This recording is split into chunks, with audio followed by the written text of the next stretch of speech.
Yo dog, Kenny Boucher here, next level painting, hitting you up on the literal best of all days. We're going to cover 2010-2019 airbrush struggle gets easier. Here it is guys, way back 2010, Aztec airbrush, maybe 2009.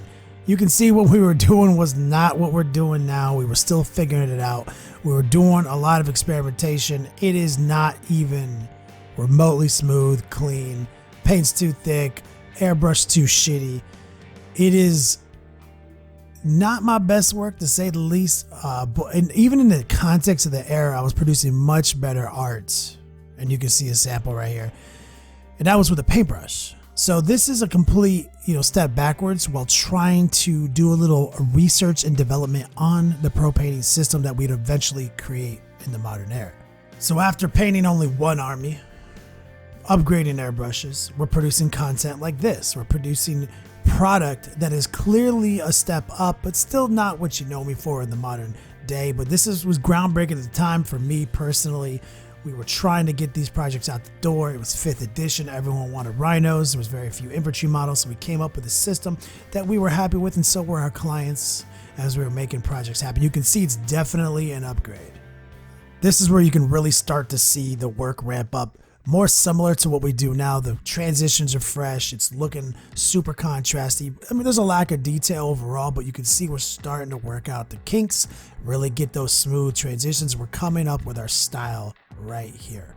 Now we're getting to do some of our first chaos projects as a studio. This is still the beginning of time. You can see we've upgraded. We're getting a little bit of detail in there. We're bringing some of the icy transitions. We're finding a solid middle ground where we're using weathering techniques, discovering what we like and what we don't like about airbrushing. And then we're going to start to realize we got to up our game, bring more details. Very important stepping stone was this chaos project. I'll never forget it. I can literally remember everything about that project even 9 years later. Jump forward, we get to do some Space Wolves again, and you can see it's a completely different story. We start learning how to pre-assemble, how to sub-assemble, how to really channel our colors and create contrast while not sacrificing the overall look of the model, but also not sacrificing hours. It's still commissioning, we're still figuring it out, but now we're beginning the real story here. I am super happy with this. I remember painting this army. I actually painted it for myself kind of in the middle of 2 other projects because I really wanted a Space Wolf army for myself. And then I played 1 game with it and sold it. Commission life. This is where things really start to ramp up. We start getting noticed. We start getting some bigger projects. We start really getting to flex our airbrush muscles. We got to do a Titan. I was super stoked on that. I'll never forget this project either. It was a blast. Got to get my brother involved. Then we're suddenly doing Amazing Demons with Cromlech. Changing the game for ourselves. And fast forward, we get to do another couple of Titans and look at just the difference in a short amount of time. Everything we're learning, we're putting it through the paces. It's just rapid fire, growth, non-stop commitment to excellence. We're painting every day, flexing our muscles with the airbrush every day. Then we're taking on projects even bigger. Look at this apocalypse-sized army. I mean, it's so big and we're handling it. Then fast forward to the modern era. We're slowing it down. We're taking smaller projects. We're bringing the full force of our might, doing amazing stuff, doing some infinity stuff, shit we've never done before. We're jumping into AOS. These are models that I'm really proud of that I've done in the last 3 years when I was still commissioning. We're still having to come up with problems to solve, trying to figure out how to make these models look good in a short amount of time. And then now here we are in today's world, where we're taking as long as we need to take on these models. We're channeling everything we did over all those years and bringing really icy models with fresh tutorials. It was a journey. It was commitment to excellence. But the most important element of it was patience. Look at this creature caster model. Look at this 3D art digital model. I mean, that's one of the most baller models I've ever painted in my life. We got to do a Titan. This was just only a couple months ago. How did it all happen? What changed? What did we do in the interim? I'm gonna show you some stuff right now. Let's do this thing, guys. Here it is, the Iwata Eclipse 0.35. This is the one, the holy grail of my studio. You can see it's seen better days. Electroplating, deterioration, brass exposed. You can see where I've replaced parts. What I'm doing here is just illustrating. You need to know what every piece does, where every piece goes. What's the purpose of the piece? How do they work? How does the needle let paint into the chamber? What does it mean to say 99% air, 1% paint?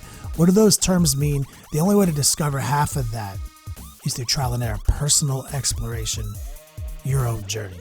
Now, obviously, I could tell you guys a lot of it here on my YouTube channel or on live on Twitch or on Patreon. I've got a million of these videos where we break it down if you're looking for the shortcuts, which I strongly encourage you to use every resource at your fingertips. I wish there were videos about this when I first started, but there wasn't. So trial and error, still going to be an artist's best friend. There's no substitute for rehearsal, for practice. But here's another big discovery. Thinning down the motherfucking paints. Vallejo Flow Improver was a huge discovery. I mean, back in the day, we were like throwing alcohol in that motherfucker, like water mixed with alcohol, Windex. Holy fuck, what were we doing? Trying to make it dry faster? That's the literal opposite. Okay, let me show you something we just did. We just did this. This is a new noise marine. We did a lot of fresh ass airbrushing, a lot of glazing technique over some pre-highlights. We brought some electric saturated colors in, some desaturated colors in. We did some crazy shit on the base. This is a fun project. We did it pretty quick. Now let me show you the single most important epiphany of my pro painting career. The Airbrush Glazes. That's what it does. It's air glazing. Glazing is a technique that really is super fundamental to all artists. Now take a look at that red on my hand. You see how thin it is? Now that I show you that it glazes my skin and you can see it created a new color.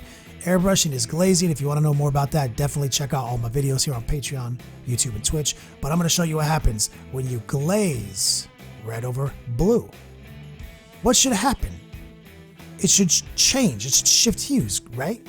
This was an epiphany. This might seem simple to some people or obvious to others, but this is kind of what changed everything for me about airbrushing. It wasn't layering paints over each other and adding to them. It was letting them play off of each other, letting the previous colors show through in the new highlights, marrying your colors together, eliminating the roughness of a transition. The answer is purple. Ladies and gentlemen, this man has a purple arm. It was that. It was a discovery like that in my Beats lab that let it all fall into place mentally. And then I was like, well, if I'm working this thin, how do I gain control? How can I even get close to the model anymore? The answer is yes. 99% air, 1% paint. You can get in tight and just aim it at his brown leather and shift it to a red. Look at that. I just glazed that red. I didn't get anything on his belt buckle, nothing. I'm going to do his chest piece. Then I started practicing. How far could I push it? Before I was using like 48 PSI. Then I tried 28 PSI. Started playing with it. All of these things came from just staying busy in the Beats lab, staying committed to excellence, and never giving up on something I'm passionate about. If you guys are looking for more information, you can always find me on Facebook. Obviously, you guys know about my paywall. You know about Twitch. Anyway, play on, players.